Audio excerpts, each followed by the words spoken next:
Rodrigo e Orlando, um prazer estar aqui na Premium, esse escritório de vocês de São Paulo que é maravilhoso.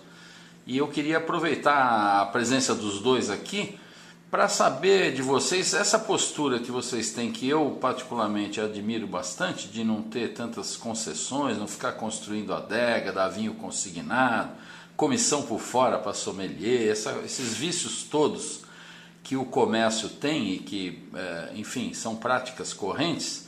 Eu queria saber se vocês são reconhecidos por isso, pelos seus clientes, ou se isso virou um empecilho. Fala, Rodrigo. Nosso princípio, desde que começamos a importar vinhos, que nós temos a pretensão de que o consumidor pague menos por mais qualidade. Então, desde o início, nós buscamos sempre encontrar vinhos com características de origem e preços competitivos. E costumamos, e nós temos margens de repasse aos revendedores que são, em geral, menores do que uma boa parte dos importadores. Isso para quê? No final das contas, o consumidor saia beneficiado. Agora, com... Essas práticas que você nomeou aí, todas existem mesmo no mercado, e como não existem milagres, elas estão todas embutidas nos preços dos vinhos. Eu creio que a médio e longo prazos os clientes percebam que existem diferenças de postura de importadoras e isso se reflete no produto e no preço.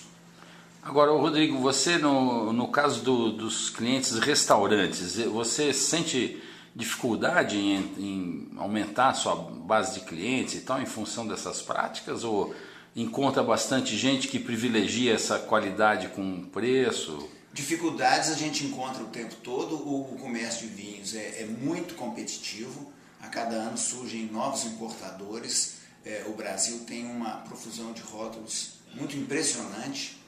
E, portanto, aí estão os motivos da alta competitividade. Perdi o raciocínio aqui. Depois eu corto aqui, não tem problema. Ele perguntou se acha que o pessoal vai reconhecer isso. Se os seus clientes de restaurante, basicamente, eles estão reconhecendo que isso é uma vantagem, essa postura? Num primeiro momento, quando existem esses compradores que gostam de vantagens, realmente nós temos uma dificuldade maior ou muito grande de acesso. Eu diria que esses são estabelecimentos, quando se trata de restaurantes, que visam a beneficiar o dono e não ao cliente. Se uma adega ou prazos muito dilatados, ou taças de cristal, ou bonificações são enviadas para um restaurante, e isso tudo está embutido no preço do vinho, isso aí vai se refletir muitas vezes em um benefício para o dono do restaurante, mas não ao consumidor, porque o consumidor vai pagar mais caro por menor qualidade.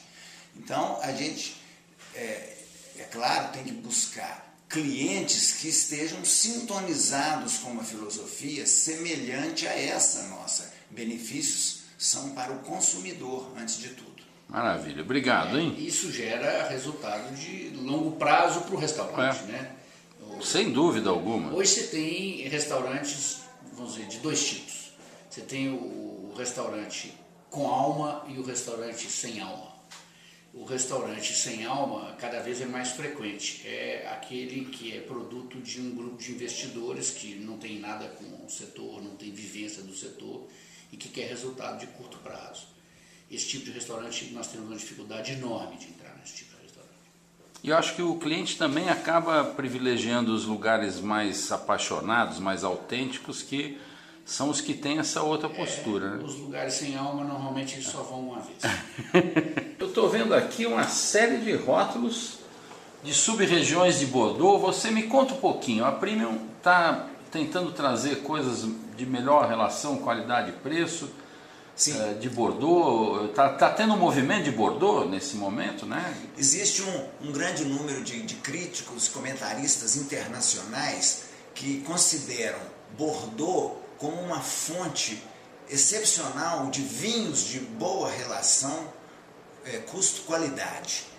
E nós acreditamos nisso também. Nós não acreditamos que vinhos franceses, para serem bons, têm que ser muito caros.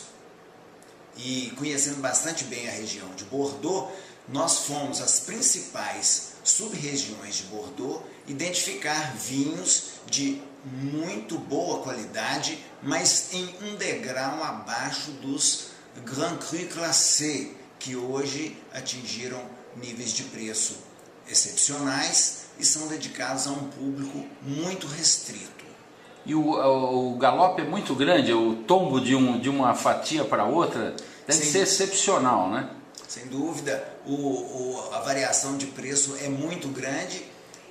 Eu não vou dizer aqui que nós temos vinhos do nível de Grand Cru Classé, mas a diferença de preço é muito maior do que a diferença de qualidade. Agora, o Rodrigo, deve ser um desespero para um produtor desse, que há anos faz um vinho bom e tal, e por não ter uma classificação dessa, ele precisa de pessoas com o seu nível de conhecimento para dar o devido valor, né? Como é que trabalha um produtor desse para... Sim, existe um mercado já bastante grande de consumidores com um nível de discernimento e de conhecimento mais alto. São os mercados mais tradicionais da própria França, do norte da Europa, Holanda, Bélgica, Luxemburgo, Suíça, Alemanha, Inglaterra, os países nórdicos, Canadá. São lugares onde a proveniência do vinho tem muita importância, a análise de qualidade também é muito importante e o preço tem que refletir essa combinação. Existe uma série de produtores que estão aptos a enfrentar esse mercado com sucesso. Aqui temos alguns exemplos. Chateau Vallou, isso é um Pessac. Você tem branco e tinto, Me fala um pouquinho desse aí. Uma grande característica da região de Pessac-Léognan em Bordeaux é produzir tanto brancos como tintos de um nível de qualidade excepcional. É uma sub-região de Grave, é a sub-região mais nobre da maior região que se chama Grave. Em Pessac-Léognan existem vinhos famosíssimos como o Chateau Haut-Brion, La Mission Haut-Brion, que produzem brancos e tintos também. Tem alguns Grand Cru Classé e um desses Grand Cru Classé chama-se Chateau Buscot. Ele comprou a propriedade ao lado que se chama Chateau Vallou, que produz esses vinhos aqui, e os vinhos são feitos com o mesmo cuidado, a mesma alta técnica de um Grand Cru Classé, apenas não são um vinhedo classificado como Grand Cru Classé. Rodrigo, explorando o teu conhecimento, que é sempre uma aula aqui para os telespectadores e para mim também, qual é na avaliação de Pessac, qual é a nota principal em termos aromáticos ou gustativos que destaque, é típica de Pessac? Tem Entre os brancos, eu diria que é uma combinação das uvas Sauvignon Blanc e Semillon. São uvas com perfis de aroma e sabor diferentes e se complementam muito bem.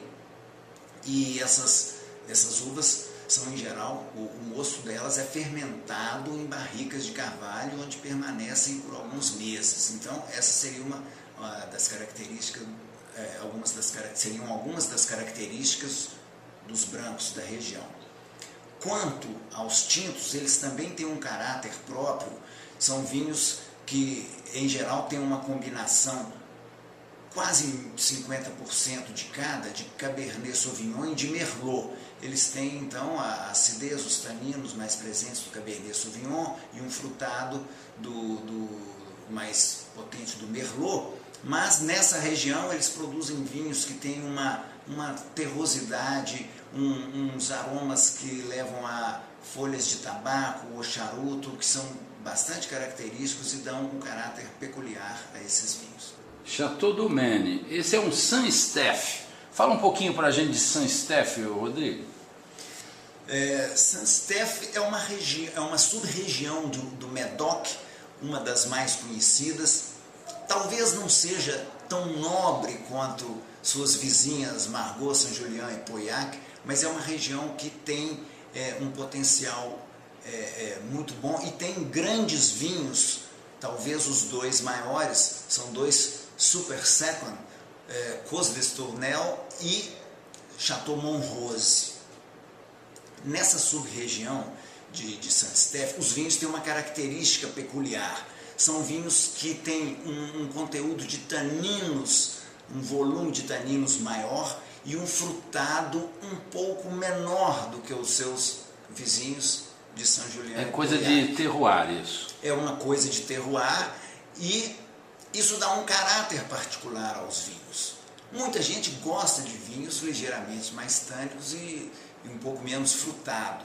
Então, esses apreciadores encontram em Saint-Estèphe uma boa fonte de pesquisas e ótimos vinhos. Agora temos um Margaux, um Fontarnais. Me fala um pouquinho desse produtor e dessa região, Rodrigo. Essa é uma região famosa, né, Margaux? Margaux é uma das regiões de maior prestígio de Bordeaux.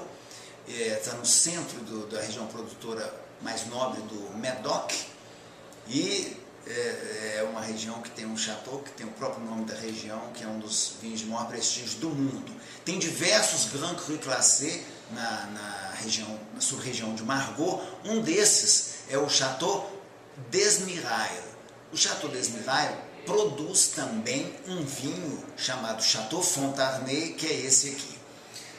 Nós poderíamos dizer que da região de Margaux a gente espera vinhos com um perfil aromático muito sutil e uma certa delicadeza no paladar, apesar de serem vinhos que contêm, em geral, 70% ou até mais de Cabernet Sauvignon.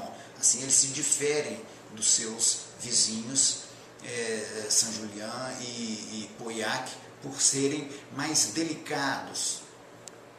O Chateau d'Esmirail, que é o produtor desse Chateau Fontarnais, vem se reconstituindo ao longo dos anos. Eles recompraram algumas parcelas que há anos atrás ou décadas atrás foram vendidas para outras propriedades e estão investindo bastante em melhorias contínuas dos vinhedos e dos processos de vinificação. Então, é claro que o Chateau d'Esmirail faz uma seleção de primeiro e segundo vinho e o Chateau Fontarnais é o segundo vinho desse Grand Cru Classé. Maravilha, sorte nossa, né? Sorte nossa. Vieux Lalande, é um Lalande de Pomerol. O que é o Lalande de Pomerol, Rodrigo? A região de Pomerol, com o prestígio atingido pelo seu vinho mais importante, mais conhecido, que é o Chateau Petrus, e pela alta qualidade da produção em geral, tornou-se uma região onde pechinchas não existem. Entretanto, existem algumas regiões vizinhas a Pomerol. Uma delas é Lalande de Pomerol. São regiões mesmo que estão ao lado dos vinhedos demarcados como Pomerol. Se procurarmos estas regiões satélites de Pomerol e degustarmos bastante, a gente encontra algumas joias preciosas que eventualmente podem ser tão boas quanto alguns dos vinhos de Pomerol. Então, uma das propriedades que produz um vinho de excepcional qualidade e ótimo preço, porque não está localizado em Pomerol, é o Chateau de Vieux Lalande. E lá já a característica é mais Merlot, né? A característica dessa sub-região é ter vinhos com 70% ou até 100% de Merlot e também alguma porcentagem de Cabernet Franc. Este é um vinho que tem cerca de 70% de Merlot e 30% de Cabernet Franc. Chateau Tessier, Rodrigo, esse é um Saint-Emilion Grand Cru. É um Saint-Emilion Grand Cru. A gente tem vários Você desculpa a minha pronúncia, né? Porque você está falando com um ignorante aqui. Pô. Tem vários, uma classificação tem em Saint-Émilion tem vários níveis, tem os Premier Grand Cru Classé, depois tem os Grand Cru Classé e tem os Grand Cru. Os Grand Cru já atingem várias dezenas de produtores, então aqui em Saint-Émilion a denominação Grand Cru não remete para aquela parcela ínfima dos vinhos de mais alto prestígio da região.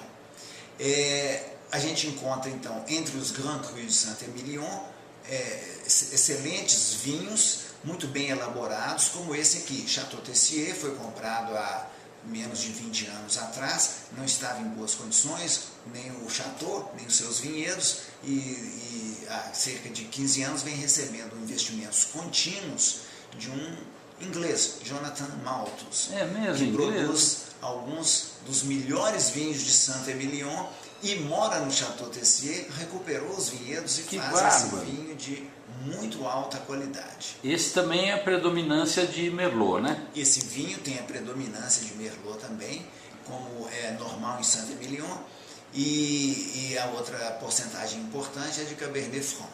Ô Rodrigo, para um leigo que está querendo saber mais, como é que você, que é um conhecedor, distingue no nariz diretamente um vinho que a predominância é Merlot com Cabernet Franc de um da margem esquerda que é predominância de Cabernet Sauvignon com Merlot?